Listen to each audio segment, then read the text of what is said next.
Cinema.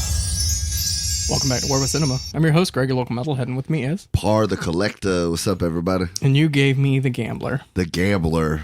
So you didn't just give me The Gambler. You bought it to you all the way, You bro. bought it for me for my birthday. You on didn't... Steelbook, baby. I was going to say, you didn't just buy it for me. You bought it for me on Steelbook. So you were very confident in your pick. I thought I had another fucking grand slam, baby. Like I just dropped a triple-double in the Garden. So I need you to explain to me why you picked this one, why you were so confident. Give me your rundown. Okay. I know this is going to sound weird because I know there's a game out there called 5 Degrees of Kevin Bacon, but I wish there was a game out there called 5 Degrees of John Goodman. Because oh my God. John Goodman in anything for any amount of time, take my money. Just take my money. I fuck with John Goodman. Like yes. He is one of my favorite actors. And I've seen him play all kinds of shit. And he's in this movie for what? 10, 12 minutes? If that. But every second he's on screen is fucking gold. I want to see a movie about Frank. Yes, 100%. Right. I was saying that after the second time I watched it. I was like, I just want a movie on him and this character. It's a fucking amazing. Same, you know what other movie I thought that about? As soon as I saw it was fucking Death Sentence. Tell me you don't want to watch a movie about him and those fucking brothers. Dude, I haven't seen that in so long, but I have it. I need to rewatch it. Kevin Bacon, right? You the one that wants to kill my son? Tell me about it. Dude, he's like, go with God. Go with God in a bag full of guns. Like, dude. I am so glad you said that because the next movie I give you is a John Goodman movie. Is it? Yes. Fuck yeah, dude. I don't even care what it is. I want to watch it. Right. I fuck with John Goodman. Because after watching this, I'm like, I have to give him this movie because I know he hasn't seen it and it gives me a chance to rewatch it. That's crazy because I feel like I've seen a good bit of John Goodman movies. Mm-hmm. So, like, other than John Goodman, like, why do you like this movie so much? Mark Wahlberg, if you are a fan of his movies, mm-hmm. he could be a top 5 actor for you. But he, I like he's turned into a straight action star now and stuff like that. Like he doesn't take roles where he's got to have a lot of depth mm-hmm. or like bring like any kind of like, like he's not having to like like he can break character because like I don't feel like any of the movies he's in anymore. Right. You know what I'm saying? Like he's not going to go method for any of this shit. Yeah, not really. Like, you know what you're going to get when you get Mark Wahlberg. He's like The Rock. You go to have a good time, enjoy yourself, and, it is what it is. Right. But this one, I feel like, is probably like one of his best fucking acting roles, man. Mm-hmm. Like, if you want to just talk about straight. The only gripe I had with him is I really wish he would have tried to not do the Boston accent. It kind of takes away from it for a little bit. Yeah. He has this like little Mark Wahlberg-isms when he talks. Yeah. And I was like, I kind of wish he would have played it straight. Without I get that. Those creeping in. That's literally like the only complaint I have. Like, drop the Boston accent, go with a straight accent, and I would have been okay with it. But that's a minor gripe. I just thought he was a little too fucking whiny. like even fucking John Goodman says it in the movie. Like, guy's got great looks, great job, comes from wealth, and he walks around like he's carrying a fucking disease. What? Like, what is this movie about, Nick? It's about gambling addiction. No, it's not. I feel like it is. I'm so glad you said that because this is why this movie took me on such an emotional roller coaster. First time I watched this movie, I was like... It's painful to watch this fucking movie, bro. This dude gets up so much and then he just fucking can't stop, dude. Like, he just can't fucking stop, bro. I'm about to like... It blew my mind, so I'm going to kind of like blow your mind a little bit. Okay. So this movie... Okay. Let me start off. Movies that are marketed wrong? Mm. The first one that can come to mind is Crimson Peak. Mm. You know how, have you seen it? I don't think so. Oh, okay. Sounds familiar, but like, I don't think I was trying to think of a better example. But anyway, movies that are painted as like horror movies, and then you go and watch it and you realize, oh, it's not a horror movie. Like Crimson Peak, when you watch the trailer, you think you're going to watch a horror movie. Right. But then when you actually watch it, you realize it's a gothic romance. Okay. So there's movies that are like marketed wrong. I mean, I don't know the marketing behind this movie, but it is painted as a guy with a gambling problem. And that's how I watched it when I... Well, it's a guy that's got a death wish, pretty much.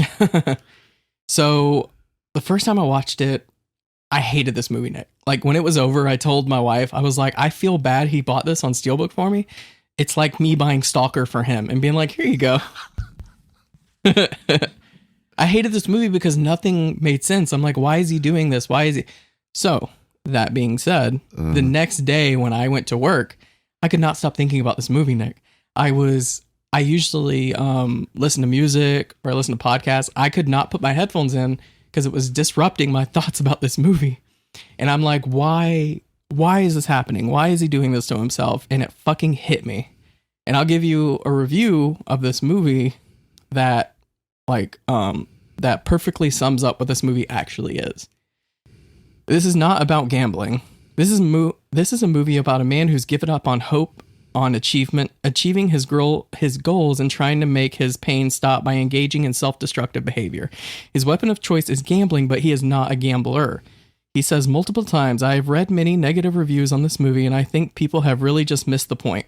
He wants a real love and something real to do every day, and if he achieves something beyond mediocrity, then he would rather be dead. People who can relate with this settlement. He does have that great speech, and that's like when I was watching it this last time. Yeah, I thought the same thing. I was just like, "Holy fuck, man! Like, where's all this in these fucking movies?" I have the speech like copy pasted because I was going to touch on that because that speech sums up what this movie is. It really is. When I realized that he's not a guy with a gambling problem, he's a guy with, that's chasing. He's given up on life, and he's just like chasing death. Chasing the thrill. And that shit just blew I was like, oh my God. So I had to come home and rewatch the movie all over again with my new lenses. After it was over, I'm like, I love this movie. This movie's amazing. But I didn't know if you did that on purpose because I love these kind of movies of people with self-destructive. Well, folks, he got me. You're learning, Greg. You're learning. Yeah. That was my message the whole time. Oh, was it? Yeah. It was. Like, I wrote that review. Did you? Your name is Megan? I'm Megan, whatever the fuck. Yeah, it's my pen name. So people don't, But anyway, I was like, I didn't know if he did that on purpose or not, but good, like, you got. I just think it's, like I said, I thought it was Mark Wahlberg actually showing up to give a fuck for once in a while. Right. And it's got a great supporting cast. I even don't mind Brie Larson in this movie. Mm-hmm. I think this movie actually kind of what made me like her until I found out what like a horrible person she really was. Like, she's like when Don Cheadle doesn't fuck with you, I don't fuck with you. She was take it or leave it. You could have changed her out with anybody. She didn't bring anything to the table. She was there to give Mark Wahlberg hope to get past this. That's what it was. Right. That's all she was. But anyway, she was like his canary. So let's now we can dive into the movie a little bit. Like the opening scene is him with his grandfather. Was it his grandfather? I thought it was his father. It was his grandfather. Oh, okay. Oh, who is a fucking phenomenal actor. He's that guy that's in The Dawn is Dead, that movie you were wanting to watch. Yeah. He also played in Gotti. He played Neil Delacroix. Mm-hmm. Gotti's mentor in that one. All right. His name is Anthony something. Mm-hmm. Quinn. Anthony Quinn. He's a good actor. Yeah, he plays a small role in this because he's, dying at the end of the. Dude, they made it really look like he was really fucking dying too. I know, right? But the quote that they had back and forth, here it is. His grandfather. What do you say to the fact that I'm gonna die? Mark Wahlberg. I'm gonna miss you. I'm gonna miss you. And then his grandfather said, "Fuck that. I don't know about all that. I need to know what you're worth when I leave you nothing." What are you gonna do? Like when I die and I leave you? He basically saying like, that kind of sets the tone for the rest of the movie. And if you don't catch that, like I didn't catch that the first time, I just thought it was so like, I don't know. I think what shocked me the most was just how much he hated his mother. Yeah. And because like, well, that's like the part of the movie, I'll get to it eventually. I kind of want to walk through the movie. No, I get it. But yeah. I don't know, man. I just think it's a great movie. I saw this on Christmas because that's when it came out. I remember seeing this in Target, and I was just like, the gambler, Mark Wahlberg. It just like something didn't pique my interest. Like I'm not huge in gambling movies. Like you gave me Rounders, which I fucking love and I need to buy. Rounders. I love Rounders. There's a couple here and there. Like, what's that card counting movie? 21. 21. I really like that It's a movie. pretty good one. It's But pretty good. Spacey's why that's good. Yeah. Because honestly, like, I don't even remember the fucking kid. That's the Right. main character. And then one of my favorite movies of all time, Casino. But Of course. Yeah. that's more gangster than it is. So, gambling. like, you like gambling movies. Yeah. I do. I love gambling movies. I love Vegas Vacation. It's one of my favorite vacation movies. I bought the it had all the vacations in it because we were doing the Reboot. vacation reboot, and I wanted to go back and rewatch that. But that's the one that I didn't watch was. Yeah, people bag on it like it's the shittiest one, but I think Europeans, Mhm. I think it's the worst. Yeah. I think it goes Christmas, the original, Vegas, and then That sounds about right. European. Yeah, a lot of people love the Christmas one. They love it more than the original. That's me. I mean, that's my go-to Christmas movie. Like, I know I joke it's always Die Hard, but like I do watch Die Hard at Christmas, but I watch Die Hard every year and whenever. It's right around the corner, and I'm so excited. I love Christmas. I fucking love Christmas. I think everybody does, bro. Like, I think like There's some people that really don't care. well, yeah, if they're like grew up in an orphanage or they're fucking Scrooge McDuck, they hate Christmas. But like, I feel like most people you ask, they'll be like, yeah. Yeah, I'm pretty miserable throughout the year, but when Christmas rolls around, I get excited because I got to buy people things. It's like the one time a year people get pulled out of their depression. yeah. Like, just want to buy shit, fill this hole in my fucking life. Right. So Mark Wahlberg's character goes to this casino where he's. It starts off in like a fucking Chinese heroin den where they gamble out the back of like a fish market or some shit. Yeah. And I was joking with the wife. I was like, Nick loves these movies about these like underground casino gangster movies. Dude. Like, because that's what I want to be in. Yeah, you know? right. And I was telling her, like, these things are real, but you'll never get to see one. Like when you told me you wanted to go play pool, like I literally almost Googled like sketchiest pool hall in Florida, dog. Like, why are we driving to Jacksonville? Shut the fuck up, bro. It's going to be worth it. And like 90% of the people in there are from Hell's Angels. It looks like a 7-Eleven, but I push the bathroom wall and it opens into a fucking shady ass pool hall with like a bunch of dudes with gold teeth, like playing cards and like people are like fucking doing that knife thing. Yeah, like, right. between their fingers. And then I go to the bar and I order milk. It would have been epic, bro. Right. Yes, but yeah. You need to find. I figured you knew like every shady place in town. Well, I was gonna take you to Wally's. It's pretty shady. I was gonna. I mean, as far as pool halls of Lakeland go, it's most people I think would say it's the shittiest, but I like it. It's speaks to your character. I mean, it's just not. It's never like packed. Mm-hmm. Like it still does good business. Like, but they're not a sponsor, so I'm not gonna speak too well of them. But I have been going there for my like whole life. So. Right. Well, we need to go one day. Well, for sure, dude. Now that you got that fucking brand new thing. Yeah. Yeah. So he goes into this place and he's been borrowing money from the owner. All right. I know you're not like a big gambling guy, but I know you understand how blackjack works. 21 wins. Or closest to 21. Is that how it works? I thought like you had to get over 21 and then you win. No, if you get over I'm 21. fucking with you. Oh, Yes, okay. I know how blackjack I was works. about to say, bro, don't ever say that shit to me. Like if we go into a casino ever. Like, yes, I know blackjack. I was like, dude, this guy's smart enough. I think he can count cards. Like, there's no fucking way. Anyways, I have a thing on that. 10 grand first bet, doubles up, hits for 20, hits for 40, hits for fucking 80 G's, bro. He's already down 150,000 before the movie even starts, bro. Right. And it's just like this fucking guy. And that's the thing. If you know somebody with a real gambling problem, the thing about gambling and their addiction. Two for the money. Two for the gambling money. Yeah. That's a gambling movie, I mean. Right. And they have their thinking about it now.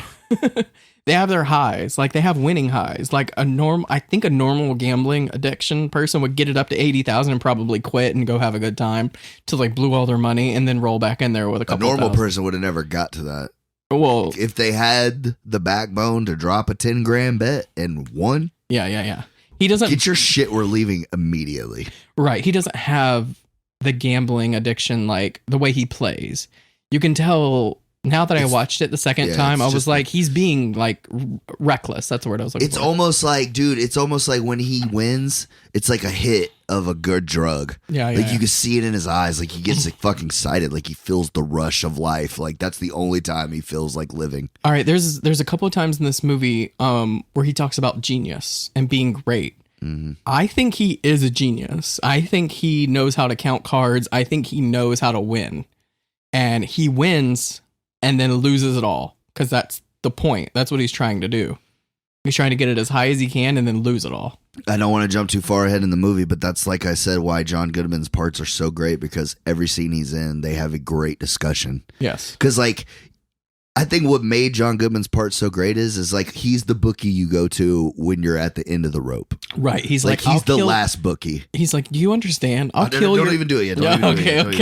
This is my favorite fucking part. We're not gonna waste it. Me yet. too. Oh my We're not god. gonna waste it yet. The first time I saw it, I got fucking chills, my bro. Fucking chills. Yes. Anyways, I don't want to wear it yet. Okay, we'll wait a little bit longer. We'll wait a little bit longer. So yeah, he gets it up to 80,000, loses it, but then another guy comes along. Who is that? Don. Oh, it's he played in The Wire and a bunch of movies. I've seen him before. I don't know his name off the top of my head.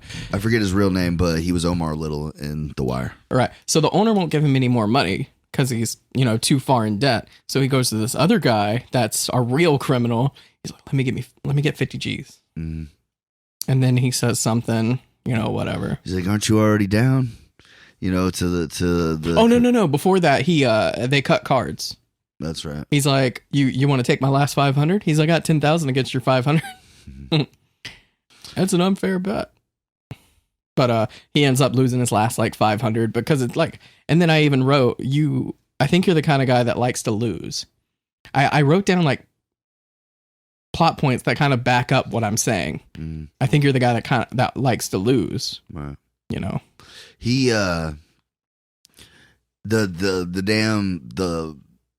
even the dealer is like, dude, what are you doing? Like, he's even trying to help him out. Like, bro, what are you doing? Mm-hmm. And then when he loses the 80 and then asks for another 80, or he asks for 100, and the dude looks over there and he's like, what? You must be new here. Mm-hmm. He's like, Mr. Chan hands way bigger action than that in here, man. You must be new or whatever. And that's when the guy comes up to him and has that thing like, well, he goes, you just don't know when to stop or something like that. Yeah. He's like, you a gambler? He's like, not like you.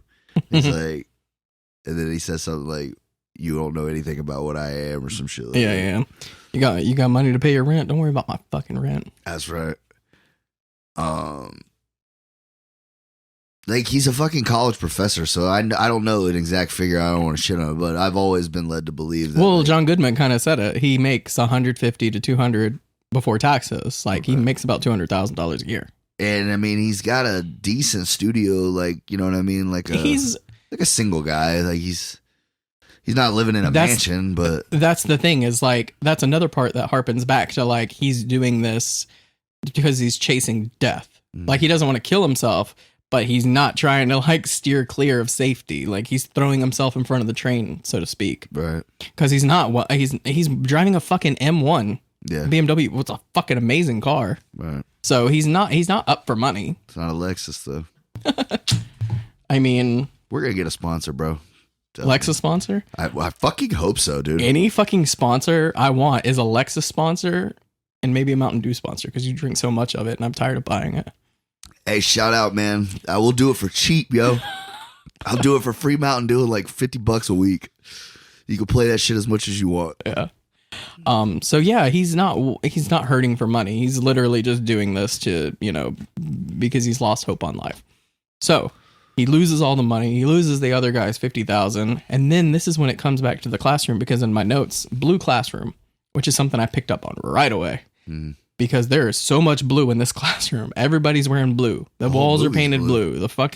And usually when directors use color like this, they're trying to say something. With blue, usually blue is like a depressed color. Mm. And it's to like reflect his life. Like, he's a depressed character. That's a great scene when he tells that he pretends to teach. Like his life is a fucking joke and their lives are a fucking joke. And he's like, if you're not gonna eat now, you never will be. Right.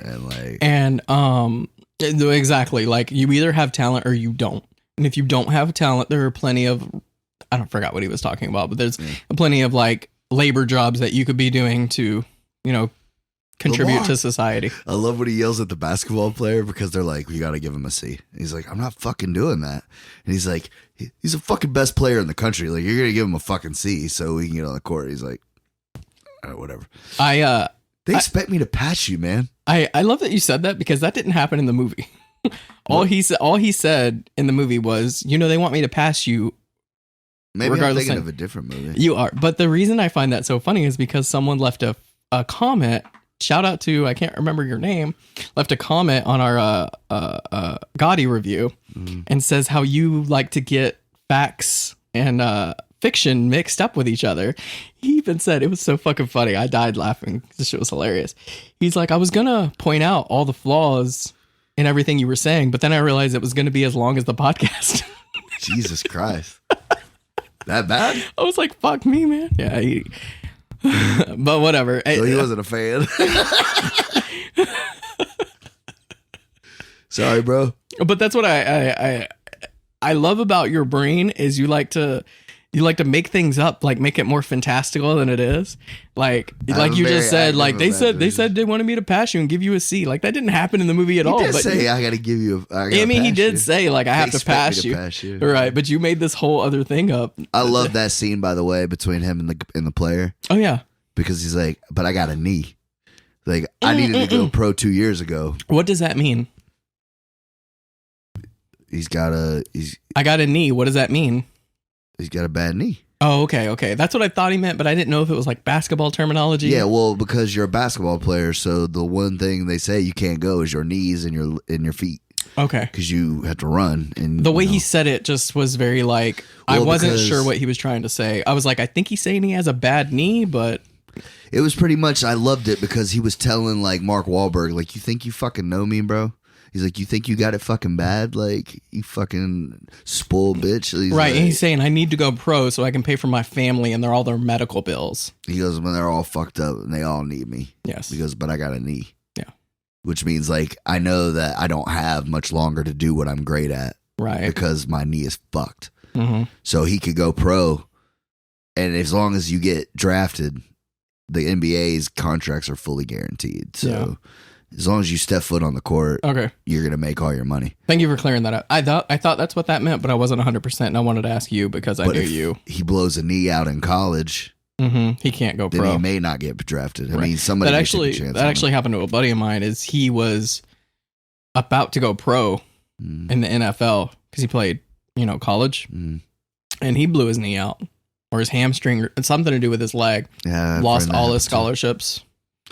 They tried to do that to a friend of mine, but he was actually like smart as fuck too. Mm-hmm. And they determined that he was good enough student that he didn't need football to be there. Yeah, football is what they brought him there for, but they said he was a good enough student athlete they wanted him. Oh, so they let him keep his scholarship, and like he got to go to the LSU. Oh, that's cool. And he has like a fucking bachelor's degree in something. Oh, that's very cool. And good for him. But yeah, he was phenomenal. I'd be watching that guy on Sundays right now if, things had gone differently. Right. And he's still a great guy. Yeah. I still talk to him. But yeah, man, I really love with that because it's like they come from way two different worlds, but at the same time, in that moment, in that scene, I felt like they both were kind of trying to see where the other one was coming from. Right. Because Mark Wahlberg, he does come from money, but the thing is, and what did he's the grandson of the 17th richest man in California. So he comes from money. And so yeah, that he does that speech in the classroom about greatness and having kind of like puts Brie Larson on Front Street. That's because I think he sees that she is a genius and she does have what it takes, but she's sitting in the middle to be safe. She's not going for the gold.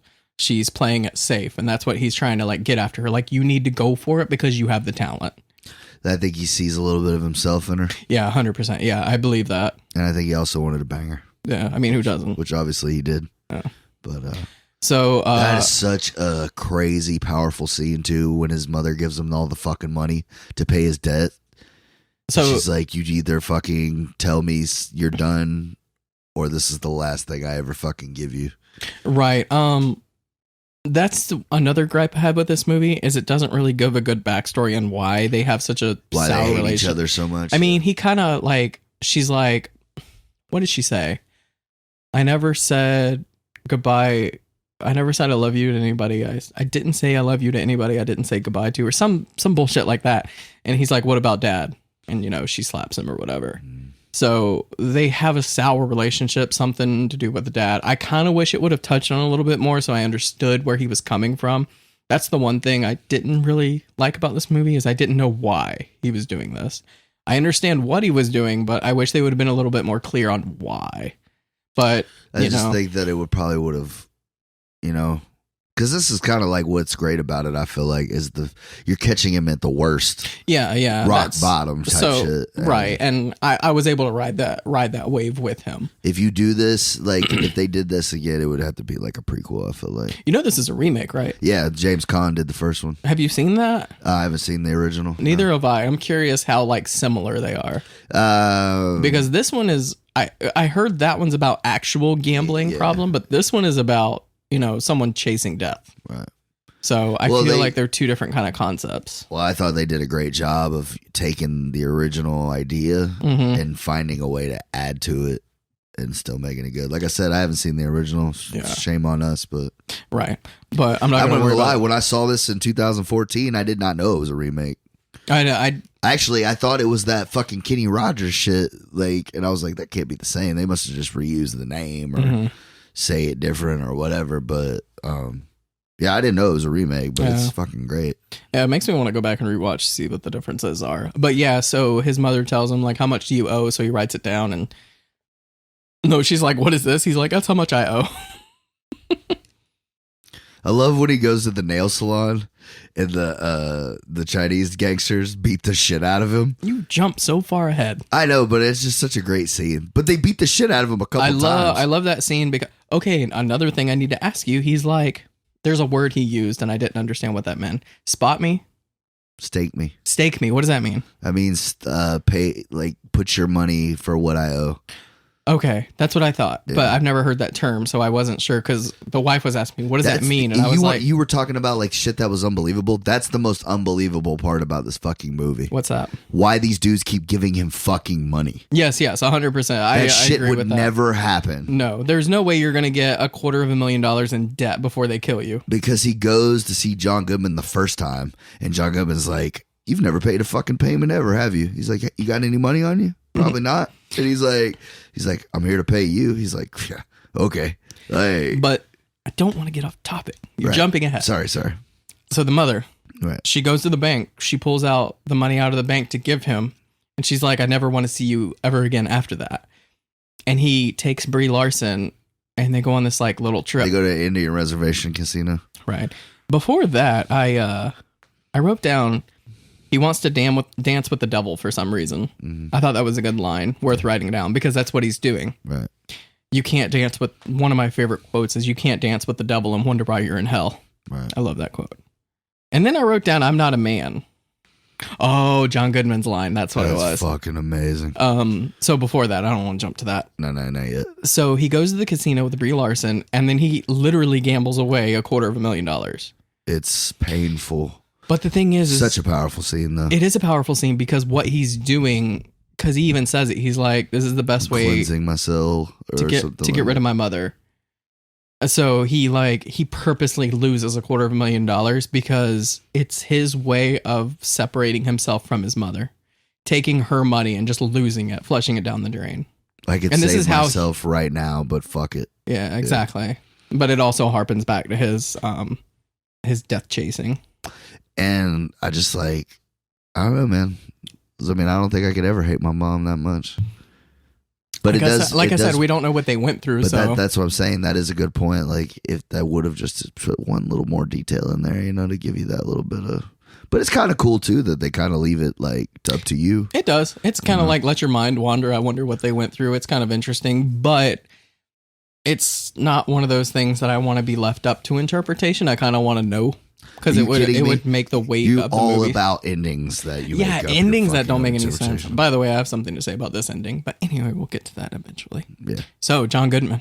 So he goes crawling to John Goodman, which is I fucking love him in this movie, Nick. This fucking scene, I ain't gonna lie, bro. Like, this is the first one when he's in the locker room. Right. This is just to me, man. This is probably top 5 greatest John Goodman scenes ever. Yes. I want to do a supercut of his scenes and just put them together because they're so good. I'm sure they're on YouTube somewhere. Are you a fuck up, or are you just temporarily fucked up? That's the second one. Is it? Yes. What's the first one? I literally watched it twice before this day. I know, but what's the first one? The first one is he's talking about I know he's talking about I need you to say something like, oh yeah. And that's when he says, he's like, he says, you want this? I want you to say, Frank, I am a degenerate fucking gambler who can't control my shit, and I need you to come fucking save me because I have a fucking death wish. Mm-hmm. And he's like, that's too much to say. Or that's too much to remember. I can't remember all that. I can't say that. He's like, well, let me shorten it for you. Say, Frank, I am not a man. Yeah. And then he just gets up. And then it cuts off and it goes to the who does it go to? It goes to somewhere. He's like, oh, well, it goes to the black gangster guy. I forgot his fucking name. But anyway, he's like, I heard Frank didn't loan you the money. He's like, yeah, no, he tried to loan me the money, but I wouldn't take it. Mm. So yeah. You didn't get my money. You had a chance to get my money. Right. And he beats his ass. He gets his ass beat through this whole fucking movie. Oh yeah, but that's what he wants. Right. He likes that shit. Yeah. I love when he's like, I think he's in the tub, or is he eating fucking cereal?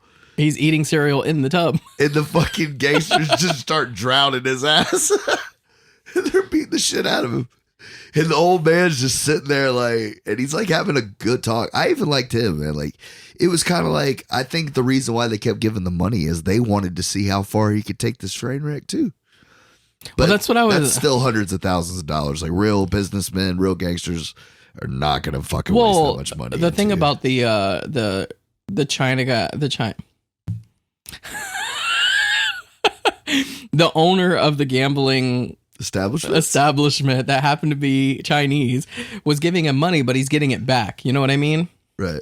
He's gambling his own money back to Shut up. I know that could have gone south real fast. I see the look on your face. I'm sorry. Okay. We are in cancel culture, and I need to watch my language. That's not what I meant. They cut shit. Right. So, yeah, he's giving his money back to him, but right. There's the cost of his head on it. You know what I mean? So he knows he's not losing anything. He's getting his money back. Yeah. So that's the only part I could see why they would keep doing this. And he does pay them back. He's like, when have I never paid you? Right. Debt gets so big that it's not, it can't be paid back kind of thing. Yeah. Because he owes more than he makes in a year. That's right. So where are we at? He goes, spends all of his mom's money. Right. And then he tries to fix that kid Lamar's basketball game. Well, before that, I think this is when they, when he was talking to the basketball the basketball player in his classroom, because I wrote down that's all you talk about, to be or not to be. Right. And that really is the crux of this movie. He kind of called him on his shit. Yeah, exactly. And then he kind of like, in some fucked up way, was like, I'm going to help you either way, but like, maybe we can both get our way out of this, All right.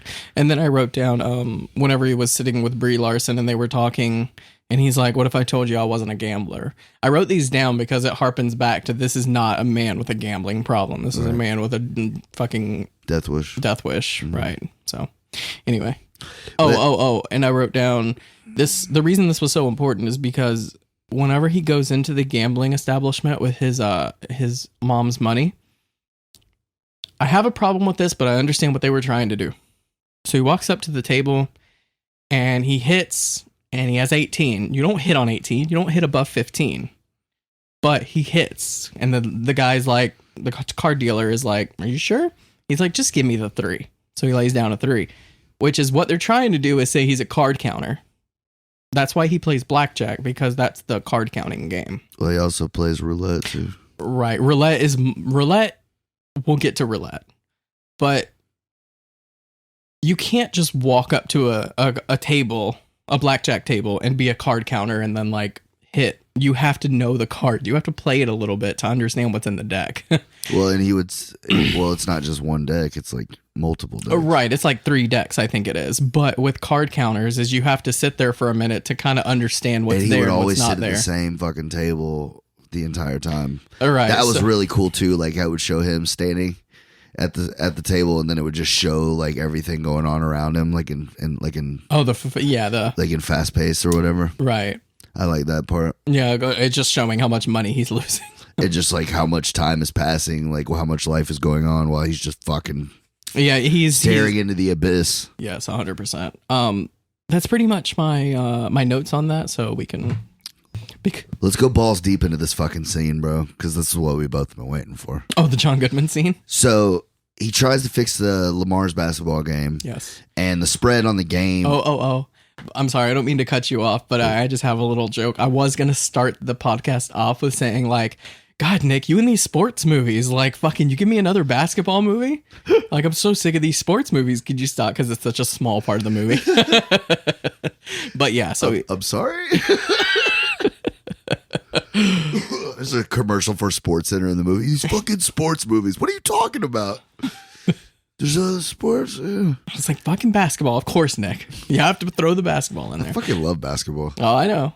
So he wants to fix the game. Right. And because, you know, Lamar gives him that great thing about like kind of calls him on his shit. And he's like, hey, man, you know, like you ain't the only one with fucking problems. Mm-hmm. So he gets that's another part earlier in the movie. We didn't touch on it because it's not really like a big plot point, but he gets another kid in his class. He's the number 2 amateur ranked tennis player in the U.S. Right. So he, yeah. And his mom is like, I guess like a big tennis fanatic or whatever. So he gets this kid to come play his mom, and the kid lets his mom win, and she pays him, and she's like, if you ever let me win a game again, I'll cut your balls off or some shit. I forget what she said. Was that the same kid? Yeah. Okay, because like in the classroom he had a lip piercing, but then when they were on the court, he didn't have it pierced, so I didn't know if it was the same guy or not. He probably just took it out. Probably, but I mean, I'm like they look the same, but I was looking for the piercing. So he's also the kid that goes and places the bet, and that's why I brought that up. I see. Is he? Yeah, he's the one. He gives him the gym bag, or he gives him the thing and says, "Go and put this." That they beat the spread because the spread was 7. Right. So the bookie, the first bookie, he's like, hey, don't let that motherfucker win by more than 7. Right. You know? But he told the kid, score as much as you want. Don't do it for me. Just do whatever. He's like, it doesn't matter. And then he puts the money in the kid's locker. Mm-hmm. So like either way, at least he gets his cut, like his money. Okay. And that's also the money that he borrowed from the other guy. Like he's borrowing money, and like, yeah, this is a very crazy. like Ocean's 11 the way he wraps this all up. It's so crazy, like how much money he has changed hands throughout this movie. It's just ridiculous. And I think that harpens back to him being a genius, because even Brie Larson is like, what did she say? She walks up to him and is like, oh, when was the last time someone called you a genius or whatever? Because he was a best-selling author. Right. He did do something great, but now he doesn't feel like he can live up to that anymore. And that's why he teached. And he's like, I thought I was making a difference. Like I thought I was doing something. Right. But I just come here every day and pretend to teach. Yeah. So I feel like he is a genius. Like he knows what the fuck he's doing. You know, I didn't think about that a lot. I knew he was a smart guy. Obviously, you don't become a college professor by being like somewhat smart. But, yeah, he's I never thought about it like the fact that he was like a Rain Man, like math wise. Yeah. You know, got a guy. But with all the money and the card games, like that's really what sense, makes sense to me. Yeah. Because when he goes for the roulette, he goes red or black. He doesn't pick a number. He just goes red or black. And I have some stuff to say on that. Yeah. Okay. We'll get to that. Anyways. So they end up winning the game by 7 points or something like that. Yeah, they were they were under 8. So he pays off the first bookie. Yep. And now all he owes is because that's who it was. He borrowed the money from the Chinese gangster to pay off, to pay the kid, to pay Lamar for the basketball game, and then to put the money up to try to beat Lamar at his own thing. Yeah, he's already down. Now he's down more money on top of it. Right. And, but we'll talk about that point that you brought up earlier. Like he gets his ass kicked by these Chinese fucking samurais. But it's just crazy because it's just the first thing is they do is he kicks him in the fucking kidneys with like a roundhouse. Yeah, but he stands up and he's like, "Stake me." He keeps saying it. They keep beating the shit out of him. And the chick doesn't even stop. You could tell them ladies had seen some people get the shit beat out of them. Yeah. First of all, they had not blinds, but fucking metal shades that came down. Like, you can't even scream. They're not going to hear you. Right. And I love how he doesn't even stop. Like, I know. I love how he does the hand motion when she's working on his hand and she gets like aggravated with him. Like, fucking don't move. Goes back to work. Does not give a fuck that this guy's getting the shit kicked out of him. And, I love how after they beat the shit out of her 5 minutes, he fucking pumps like he's gonna swing on one of them, and they start beating his ass again. But yeah, he keeps saying "stake me" because he's showing like pride. Not pride, but you know what I mean. Well, that's what I said. I think with the Asian guy, it was more just like, man, I like this fucking guy. Like, I'm gonna kill him, but I fucking like him. You know, I can't help it. Like, some people just like to watch like fucking crazy train wrecks, you know what I'm saying? Like, it's like when an accident on the highway, like people just love to get out and see that shit. Like, that's why it takes 45 minutes to pass them. Mm-hmm. But anyways, another great scene is when he's like trying to scrounge money together and he tries to sell his watch. I love that fucking scene. Thank you for bringing this up because I had some things to say on this. So, directors, writers don't put scenes in movies for no reason. Right. So he's trying to sell his watch, which is, I'm assuming, a Rolex. He bought it for like $6,000 or some bullshit like that. And he's trying to sell it for $3,500. What is he trying to do? Why is this scene in the movie? Why are you looking at me like that? Because I'm just curious. Like, why do you think they put this scene in the movie? $3,500 is not going to pay off $250,000, Nick. So I guess he's trying to get rid of his earthly possessions. No. I don't know. So it goes back to him being a genius because he knows he can turn $3,500 into a lot of money because this is okay. So you skipped over a part. Him and Brie Larson go spend all this money, and then after that they go back to the hotel, right? And he gives this speech. Can I give the speech because it's a very like crux of the movie? It is a great speech. The speech like sums up the movie. If you really pay attention to it, he's literally telling you what this movie is about. And I did not catch it the first time. I just thought it was like his way of telling her like, I'm not fucking crazy. Like I have like strong feelings for you, and I'm fucked up, and like I don't know how this is gonna end, but like I'm not fucking crazy. Like I don't know. It was kind of like, because that's what he says, like, I want a love, I want a passion, I want a fucking reason. I have it written down, so I'm going to read it. Go for it. So he says, there was a student just the other day who said that my problem, if one's nature is a problem, rather than just problematic, is that I see things in terms of victory or death. And it's not just victory, but total victory. And it's true. I always have. It's either victory or don't bother. The only thing worth doing is the impossible. Everything else is gray. You're born as a man with nerves of a soldier and the apprehensions of an angel. To lift a phrase, but there is no use for it. Here, where's the use for it? There's set up to be philosopher or a king or Shakespeare, and that's all they give you. This 20 odd years of schooling, which is all instructions on how to be ordinary, or they'll fucking kill you. They will. And that's the career, which is not the same as existence. I want unlimited things. I want everything. I want real love, a real house, a real thing to do every day. I'd rather die if I don't get it. And the second time I heard that speech, I was like, oh my God, that shit's so powerful because it really speaks to who he is as a person. That's what I said, bro. Probably top 5 best acting Mark Wahlberg's ever fucking done. Okay, I'll tell you the problem with this movie is if you go into the movie thinking this is about a guy with a gambling addiction, I still love it. It's a shit movie. It's an absolute shit movie because he's making choices that don't make sense. He's not gambling. His gambling doesn't make sense. Him getting the money to pay off his debts and not using it to pay off his debts is stupid. But if you watch this movie as a guy that's trying to self-destruct and just ruin his life, this is an absolutely amazing movie. See, but like you just said, like I like it thinking of it like that, but I also liked it when I just thought he was just like you said. I always felt like he had a death wish, right?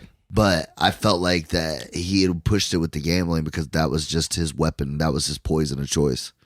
Some people have alcohol. Some people like drugs. His was gambling. You thought he was just taking it to the extreme. I think he was just seeing how far he could take it before somebody fucking killed him. Like, right. And I get that. But to me, that doesn't work as a movie. But him just trying to like self-sabotage makes this movie can make all the sense. Since we've talked about it and I've replayed the shit in my head since we've talked about it, it does make a lot of sense. Dude, seriously, rewatch this about a man trying to ruin his own life. And it's like, it's a totally different movie. And what I was trying to say is like, that's the problem with this movie is you could just watch it as a guy with a gambling problem. And it's like a meh movie. But, you know, and that's what I was talking about at the beginning is like, it was just marketed wrong. If you would have marketed this as a guy trying to like self-destruct, you'd watch it with totally different lens. But yeah. So he goes, he's exhausted all of his options. Oh. The reason I was bringing all this up is because him and Brie Larson end up making love because that's what he said. He's like, I want real love. I just want a real life. She jumps on him. Yeah, you think she's going to be freaked out But the reason I want to bring this up is because it's a very crucial part of the movie. Like he gets the real love. He gets Brie Larson, which is the real love. And this is when he decides he wants to change everything. He's like, I need to get better. Like I have what I've been looking for. And now I need to get out of this debt. So he goes to the guy to sell his watch. Because this is the direct scene, like right after it. And he's like, $3,500. It's like, what are you going to do with $3,500 against $250,000? And it's his genius because he knows he can win. He's been winning all the time. He's losing on purpose. So he's going to take the $3,500 and try to win as much as he can to pay off his debts because he's a changed man at this point. First meeting, I'm sorry, or maybe it's the first meeting. Love that shit with John Goodman when he's asked for the beer. Oh, yeah. We have 37 beers. Don't put it on me. But he did put it on you, miss. That's a great one because it also leads into to what you said, that it's about a guy ruining his life, not about the gambling. Because he said, what's the most you've ever been up? Mm-hmm. He goes, $2.5 million. He goes, fuck you. He goes, that's where you should have been at, in a position of fuck you. Yeah. He goes, well, but the kind of your grandfather was, I bet, wherever he tells somebody, it was from a position of fuck you. That's this is the second scene, and this is directly after the watch scene. So they pick him up in the limo, and they take him to John Goodman, I think. That's right. No.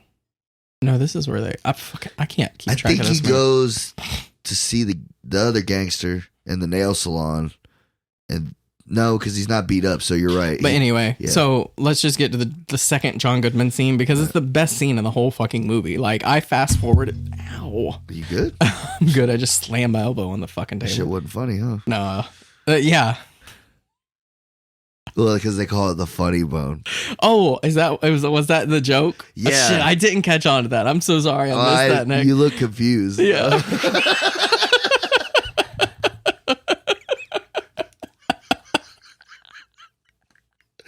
Oh, sorry.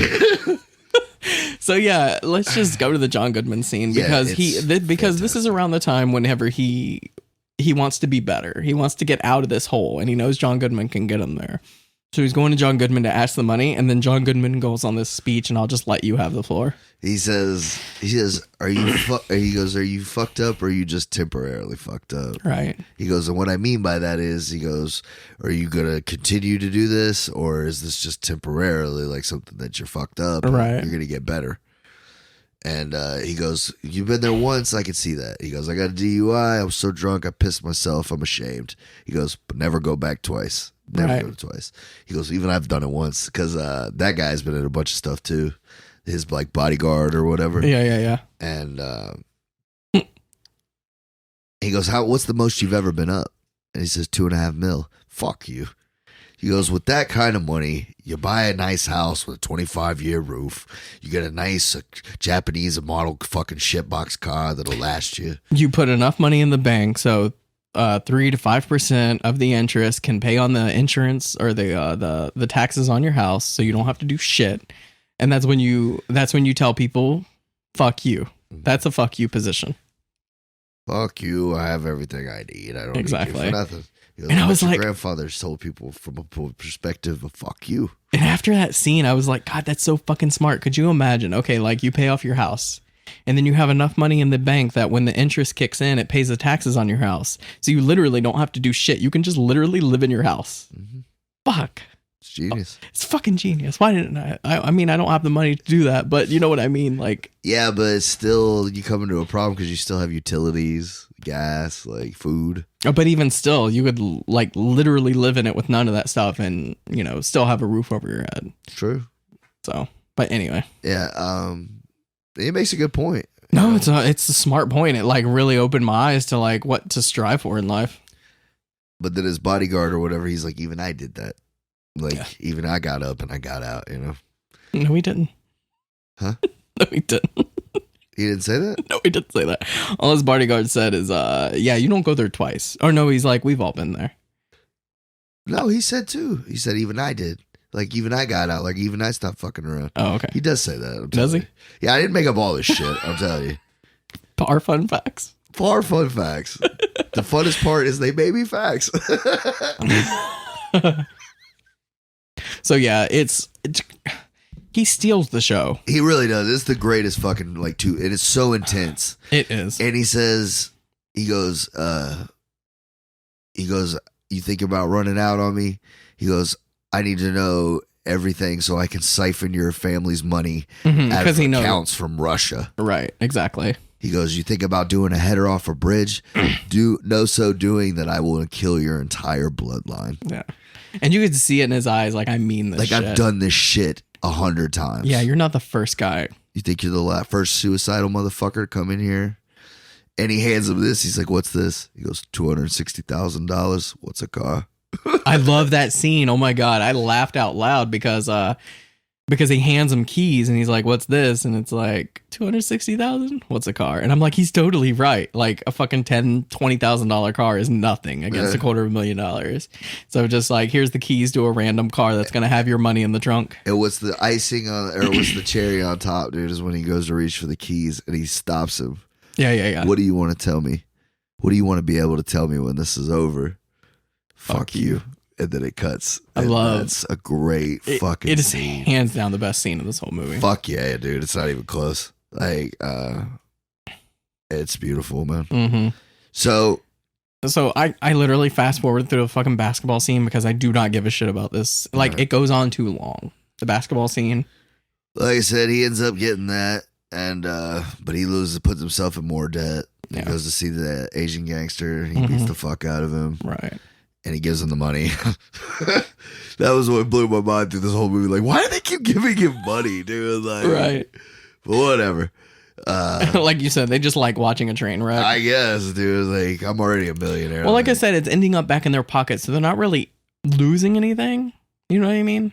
Yeah, but he goes to a casino that's neither one of theirs. No. 100. Well, he goes to that other guy, the fat dude that's sitting there eating his shit. Yeah, but I think he's like the head honcho of everything. Like, he's the main, like, John Goodman's character and the Chinese work for him. What are you saying? Like, the Chinese owner gambler establishment works for him. Just stop.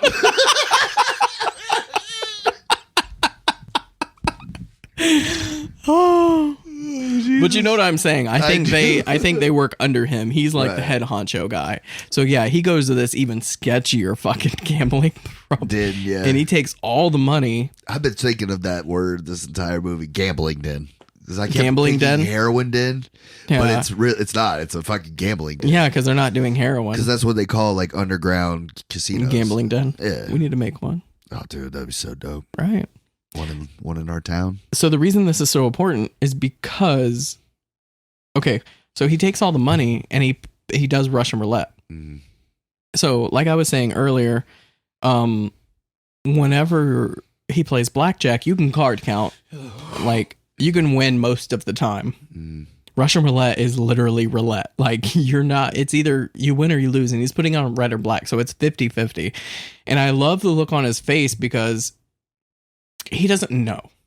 This is his last chance to, like, I'm either going to live or I'm going to die. Because I'm taking all his money and putting it on this one thing. So that's what he's doing, is it's a very 50-50. Am I going to live or am I going to die? And I love that scene of the movie because he's looking off, like just waiting for them to call it. He's like just waiting for it. And he wins. So this was his chance he paid off his debt and he run. Can we talk about this fucking end scene of him running? Why is this 10 minutes long? No, but I do like when John Goodman rolls up on him. Oh, yeah. That was a good part. He's like, not bad, kid. He's like, there's a couple trimmings left. Mm-hmm. If you want to start, make another run. Fuck you. Yeah, that's my boy. Boy. Yeah. And then he runs for 10 fucking minutes. This scene was too long. I understand. He's I turned running it off after that shit. Right. He's running for freedom. Like I did too, actually. The second time after I watched it, I was like, okay, I'm done. I know the ending of the movie. We know you're physically fit, Mark. I know, right? I'm good. We watched the fighter. Great. Because the funny thing is about that movie that he's in is Christian Bale does the same thing. You know, like whenever he's in the heroin house and he's late for the training, he runs to Mark Wahlberg. Speaking Fuck it, boo boo, I'll run. I need to exercise. It's faster. And he does it in fucking boots. I know, right? I was thinking the same thing. My feet were screaming just watching him do that shit. And what's funny is Christian Bale is in such good shape. You know he did that shit for real. No, dude, he dropped so much weight to play that shit like legit. And then he had to put on 50 pounds of muscle to play Batman again, bro. Yes. Like, no, that was the Machinist. He was Batman 3 times. I guess you're not wrong. Yeah. But I'm pretty sure it was for the last one he did. Yeah, you're probably right. I forgot about that. Because Tom Hardy did the same shit. He played what's his name? The prisoner, Bronson. Mm-hmm. He did Bronson and then had to put like 50, 60 pounds of muscle on to do That's fucking right, Bane. because I was like, who the fuck is this guy Tom Hardy that's playing Bane? I've never heard him before. And then Mick was like, you got to watch Bronson. And so I watched Bronson, and that's when it cemented Tom Hardy is my favorite actor. Is modern, at working actors. And look at him now, dude. Legend. Yeah. Just absolute legend. Right. We can overlook. There's some people that actually like Capone. I mean, I get it. Like, he did a great job, but that story is... He couldn't, I don't know. They didn't give him anything to work with in that fucking He movie. did the best he could, honestly. So fucking artsy. And the worst thing about it is like literally all of it was made up. Like none of that shit happened. Right. Like his mind, he was like literally like a fucking vegetable almost. Well, I think it was more so trying to get inside the mind of someone like that because he's suffering from syphilis. So his mind is going. So they were trying to... He gave him dementia. Yeah. So we're trying to get... So I think they were trying to just what they perceive what he was going through. The coolest part of that movie is when he shoots that fucking alligator. And when he shoots everybody that works for him. Yeah. I like that part. Right. That was mine. That one was mine. That's another cool part that I've never really thought about because you really haven't. Because the only time you ever see Capone is in movies and shit. But there is no voice recording of him. Oh yeah, I don't know what he sounded like. He could have had a real tiny squeaky voice, or well, there was one guy that did a recording of someone that actually knew Capone, and he reacted his voice. So it was kind of like Tom Hardy's, and I think that's what he was listening to, getting ready for this movie because it's very similar. Yeah, not this movie. He just but doesn't look like he would talk like that when he's young. Maybe not. Yeah, because that's a very I've been smoking for 30 years. Right. Yeah, you're not wrong. And he was sick as fuck, you know what I mean? He probably sounded like shit anyways, but so yeah, the Gambler. Yeah, it's 8.3 for me. 8.3? That's pretty high. It's one of my it's in my top 5 Wahlbergs. But yeah. Movies. First time I watched it, I wouldn't have said that. I would have said this is his worst movie he's ever done. Second I'm time, glad you gave it another chance. Was it only because I bought it for you? No, it was because it literally the next... Okay, so I try to understand movies and I try to understand what the writer and director was trying to say. That's kind of like how Old Boy did me. Oh, yeah? I hated it so much that I just kept thinking about it. And then I was just like, well, that was kind of cool. And all right, I get that. Yeah, you start replaying certain scenes in your mind. And that's what I did with this movie. I'm like, well, this doesn't make sense as a guy with a gambling problem because he's making choices that don't make sense. Right. So I was like, and then the one line in my head is what if he's doing it on purpose?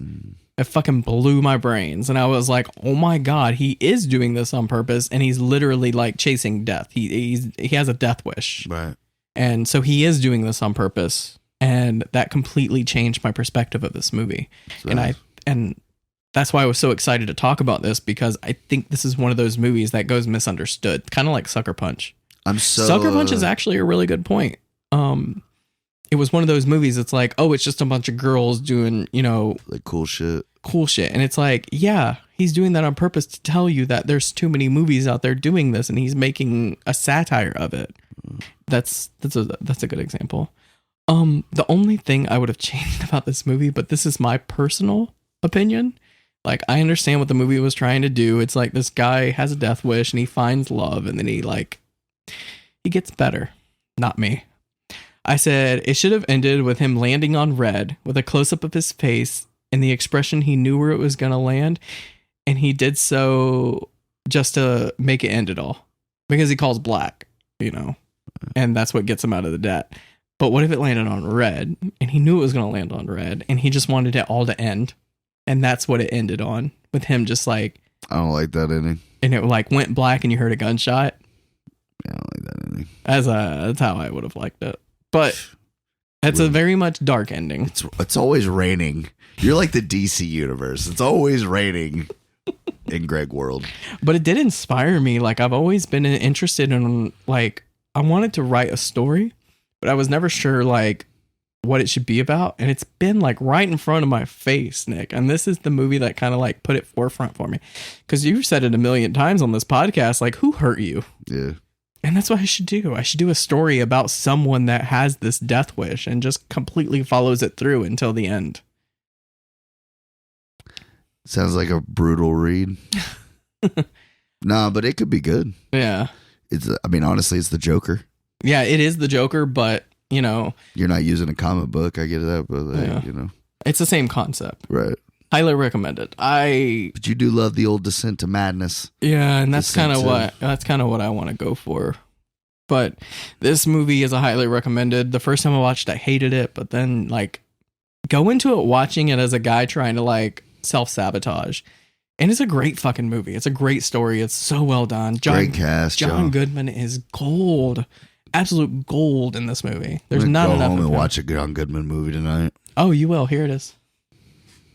Oh, yeah. I'm excited to see what this is. So double disc? 10 Cloverfield Lane. Oh, I was about to say, I don't have to watch all of them, do I? Yeah, you have to watch all 3 of them. Oh, I'm kidding. You just watched 10 Cloverfield Lane. I've seen the first one, so I'm good. Yeah, like you said, they don't have, I did hear the one with him is the best, though. It is really good. I randomly watched it just to see, because I heard good things, and I do love this movie. And it's John Goodman, so It's a John Goodman movie you haven't seen. Yeah. So I was like, I got $10 for this. A Blu-ray with all 3 movies, like. That's good. It's good. I was like, I gotta get it. But I heard the third one is pretty shit, but I'm gonna check it out when you're done with it. If this goes good, I think I'm going to give you a Goodman movie. Oh, are we on a Goodman train? What Goodman movie have I not seen? Babe. Oh, I have not seen Babe. You're right. And a sports movie. Oh, God. It has John Goodman, so I'll deal with it. Have you ever seen Oh Brother, Where Art Thou? That's one of those movies I see it and I'm like, I don't remember if I've seen that, but I think I have, but I'm not sure. Isn't that the Coen Brothers? Coen Brothers. I think that's the one movie I have not seen. That's my favorite movie they've ever made. I don't think I have, but maybe once I start watching it, I'm like, oh, I have seen this. Nah, it's Fargo. You know mine, so I'm not even going to say it again. Wait, I'm going to say it. Burn After Reading. It's good, but it's the most underrated. Fargo's the best, bro. I mean, Fargo's the classic, but Burn After Reading is like their funniest to me. How you doing there, don't you know? Yeah, I love Fargo. No Country for Old Men, I like it more. But it's a different tone. But the first time I watched it, I fucking hated it. Oh, it's so good. I just love the kills in it. It's such a good movie. So many good and kills. Plus, what's his name is so good. What's his name? Andre something or whatever. He's so good in that movie. Yeah, he's real good. No, plays a serial killer so well. But yeah, he's like a cartel hitman. He loves that shit. Do you remember this movie that I talked about not too long ago? Oh yeah. The Wraith. Yeah. So I watched this last night. What'd you think? Fucking so much fun. Really? After watching it, I think I saw this when I was super young, probably about your daughter's age. Yeah. And because there was just parts that kept blinking out at me in my memory, and I was like, I think I've seen this, but it's been so long that I can't remember it. Dude, this movie's so much fun. It's an 80s throwback. The music is fucking amazing. I was gonna let you borrow it, be like, you got to check it out. It's so much fun. All right. Hey, not to. Well, we're done now, but Mick had just messaged me right before I came over here, and he was like, "Yo, I want to do another episode soon." I was like, "Yeah, bro, you know you can come do one whenever you want, man." Yeah. And he sent another one while we were doing this, but I didn't read it. But all I saw was, "Can we do American?" And I said, "He's asking to do American Psycho." I could already tell. I love American Psycho or American Gangster. Oh, he ain't about that life. Don't nobody want to talk about American Gangster with me. Love Frank Lucas. 10%. But yeah. It's so good, bro. I enjoyed it. I forgot how good it was, honestly. Like, watching it again, because like it had been a while. It's Talking about the Gambler? Yeah, it just sits on the shelf, you know. I'm actually really glad. Like I said, the first time I watched it, I felt bad. You bought it for me on fucking Steelbook. Right. But after like really delving, it actually got me into wanting to get more into philosophy. All right, let's do this real quick for the end of the episode. Top 5 Mark Wahlberg movies. I don't know, Ted. Both or one? I ain't gonna lie, I like the first one a lot more than the second one. I was gonna say I like the first one. Second one had a couple good ones. I can't think of his movies off the top of my head because I get them mixed up with Here's mine. No particular order. Four Brothers. Ted. Boogie Nights. I don't feel like I've seen enough of his movies to make this. This one. And so many good ones to choose from. Okay, I have Contraband was pretty good. Yeah. I liked Contraband. I also liked that Spencer Confidential. It wasn't terrible. Yeah. It was funny. It was fun. Pain and Gain. It's fucking great. You know, I haven't seen that movie, which you would be surprised about because it's right up my alley. I love that fucking movie. I want to watch it. It's based on a true story, too. Okay. This is Bless you. But I think, you know what? I'm lying because it's The Departed. I just wish he was in it more. That's true. The Departed is like one of the best movies that he's in. Yeah. Scorsese, baby.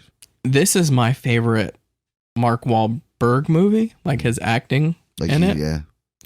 And like I said, if he would have dropped the Boston accent and just went with like a straight accent, I would have liked it a lot more because it's kind of distracting to me. I love The Italian Job too. Italian Job's pretty good. It's a great fucking movie. I have one in my top 5 that I don't know if you remember. Have you ever seen Fear? Oh, I fucking love Fear, dude. Yeah. Him and Reese. Yeah. It's such a good movie. That's a fucking MTV movie right there, dude. Right. I love that movie. So that's fucking carves her name in his fucking stomach. Yeah. And her dad's the guy from CSI. The Fighter. It's probably like number 3. So good. I can't believe I didn't think of that. No. I'm pissed at myself. He's got so many good movies, dude. Yeah, he does. I'll give him that. I'll say The Departed number 4 because like, you know, he's not I'm surprised he didn't say Happening. I like that, like I said, but it's more the kills. That's one of the movies I feel like what he did, like he could. Oh, fucking Shooter, bro! I fucking love Shooter, dude. Shooter is pretty good. So fucking good, man. I'm gonna pull number 5 out of the left field. The Other Guys. I fucking love The Other Guys. Never mind, dude. I got to make it a top 10, bro. I can't fit it all in 5, dude. Yes, you can. You got to move some shit around. It's not fair, bro. There's just too much love there. The Other Guys made me. That's my favorite fucking Mark Wahlberg movie, dude. I'm sorry. That is so fucking funny. Other than Anchorman and Talladega Nights, it's probably the best Will Ferrell fucking movie ever. Dude. Like, he is so fucking funny in that shit. Dude, whenever The Rock and the other guy jump off the roof, he does so much crazy shit, they just thought they could live to it. I died laughing. That is the funniest fucking thing I ever seen. Oh my God. It makes me want to watch it now. If I want to hear you talk, I'll put my hand up your ass and move your mouth like a puppet. I love the other guys. I love Sam Jackson. Yeah. Sam motherfucking Jackson. That's the person you got to do a top 20. Dude, like, he's in so many fucking movies. He should literally get the word motherfucker like copyrighted. Because nobody says motherfucker like Sam Jackson. Oh, 100%. You notice I call him Sam Jackson because that's how long I've been a fan of his. That they used to say Sam Jackson on the covers of his movies, not Samuel L. I don't know where that shit came from, but Sam Jackson. Sam Jackson. Hell yeah. Pulp Fiction. Sam Jackson. Not to get off topic of Sam Jackson, but I bought not a bunch of movies, but I spent a lot of money on movies. You been drinking him Amazoning again, Doug? Yeah. Is the wife now? Yeah, she knows. I told her. But she decapped me, but so I have a few movies coming to the house that I'm excited about. Hell yeah. Or are they all like special edition type shit? Yep. I'm not going to talk about it. I'll wait till they come in so I can have them. And you dropped $1,000 on 3 movies, didn't you? This one's in a solid gold case, though. I mean, it's fucking beautiful. It's a 1 of 5. Yeah, and it's like Troll 2. Oh, God. I would hope you wouldn't do that. I would hope she would cut your shit in half, like she would cut your credit card. You're off. You're not allowed to spend money anymore on movies. Yeah, you're fucking. I have to run it through her before I can purchase. Like even to take a gas. I need gas, babe. Well, you should have fucked up. You should have thought about it. Maybe you should sell one of your special editions and you can get some gas. Yeah, I bet you wish you still had 2 kidneys too, don't you? Yeah, I find that problem all the time. Like, I want to spend money on all kinds of shit. My wife's just like, no. Yeah. No. You have kids, though, so. Yeah, but, like, they'll be all right. They'll be all right. Like, I don't, like, if there's, I can make sure there's food in the house and shit before I do it. But, yeah. Yeah, like, I don't know. Like, I'm pretty, like, easy person to please. Like, if I have $20, like, if I just, like, get to take 40, I feel like I'm a rich man. King of the world. Yeah, you can't stop me today, man. I'm high stepping through here. I know. I took $40 to the flea market with you, and I only spent like $6, and that was on all those DVDs. And you got like 10, didn't you? Probably, yeah. I think you got at least 6, I would imagine. Yeah, because the lady was there, so she's like, $1 each. She probably like scalped, because you were talking, he sells his DVDs for 50 cents. But if she sells them for $1, she gets 75, half. Yeah. Fucking bitch. Dude, she kept talking to me too, and I felt real uncomfortable. She's like trying to start up a conversation, and I'm like, can we just like do this transaction so I can get out of here? I got a transaction we can do. Her voice was as deep as mine. Nah, yeah, it was deeper, yeah. Let me stop. Maybe you should wear a bra. I don't care how hot it is. I don't want to see your nipples. I really hope to fucking God this dude's out there, because like I want to buy movies so bad right now. Yeah, I'm kind of, you got me in that groove. I want a movie go, dude. Yeah. And I'm already like past the point of no return on DVDs. Yeah. Might as well just keep going. And this guy, he told me the last weekend, he said, honestly, bro, he's like, you want it to get out of hand? My apartment looks like he said my bookshelf is every wall of his apartment. Can we just like go to his place and just kind of like... I was going to say something, but like, you never know how people will take that. Because I'm sure he's just like cherry picking some movies to bring out there. It's like, why can't we go see the Well, that's what he said. I'm cleansing my collection. He goes, I had a problem to where like I have 3 copies of this movie. He goes, you want to know why I have this copy? I was like, why? He's like, because I like the cover art better than the other one. Yeah. He goes, and that's where I'm at. He goes, I got 3-4 copies of each fucking one. Yeah. In the special edition movie group that I'm in, I see people post like, because there's 9 editions of Donnie Darko, and I see people posting that they have every single edition of Donnie Darko. See, I can't own the same movie 9 times. Not when they keep getting more expensive. Like, I just can't do it. Right. And that's kind of where I'm at. And that's why I give you the regular edition or the older one that I have. Like if I have a DVD special edition and I get like True Romance. Right. I got the new one that Arrow got. That's beautiful though, dude. I love that so much. People really keep hating on the art, but I don't care. Dude, I think that's what makes it so badass. Right. Like I'm jealous. That's definitely one of the ones you got that I would love. Like, don't ever spend that much money on something for me though. Ever. I feel like you like looked into my brain and you're like, I know my birthday's coming up, but please don't buy that for me. Like, I know Halloween's coming, dog, but don't take that as buy that, dude. Like, fuck, please don't. Because like you do, I know you give me movies that I'm like, I know he paid fucking top dollar for this. Like Some of them, yeah, but it's not that serious. But it just shows what a great guy you are. Yeah. But I am glad that you enjoyed it. I thought you would like it just because it wasn't like a bland ass Mark Wahlberg. Well, that's movie. what I thought it was at first, and then I realized it's a lot more deeper, and it has a lot of more layers than I realized. And once I start picking the movie apart, I love this movie. And I felt bad that I missed your actual birthday, so I was like, I'm gonna get him something I hope he likes. And I know you like steel books, so I got you that. Definitely, you made a good choice. I'm glad. Right. But yeah, I'm excited for this one. So it's a good movie. I've never hated a John Goodman movie. I was surprised about this one. 10 Cloverfield Lane. I don't even know if we said that. Yeah, I think you mentioned it. Mm-hmm.